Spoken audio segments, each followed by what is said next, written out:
পাল। বয়স কত? কাটেল এটা হেভি পাল। এটা বয়স কত এগুলো? আপনার বয়স 32 দিন থেকে 24 দিনের এগুলো। এটা 2000 করে চাওয়া 2000 করে পালগুলো। আর এগুলো? এগুলো 1500 করে। এখানে একটা পাল আছে, এটার বয়স কত? এটা আপনার 1800 টাকা চাওয়া।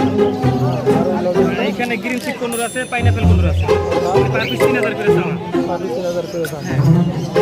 লুটিনো বাজিকারের বাচ্চা আছে, এটা 250 করে একদম।